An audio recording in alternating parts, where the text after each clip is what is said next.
எத்தனை சாமி வந்ததையா,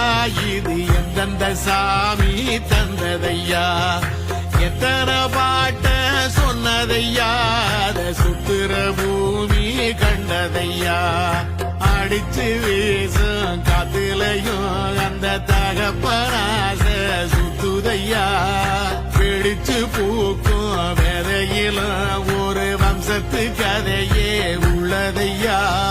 100 தலைமுறை சேர்ந்து சதுக்குன ஈர நலம் இது பாறையா, வாழும் வரையிலும் நீயும் விதைக்கிற கடமை இருக்கு கேளையா, கோடி விளக்காயேந்தி கிடந்த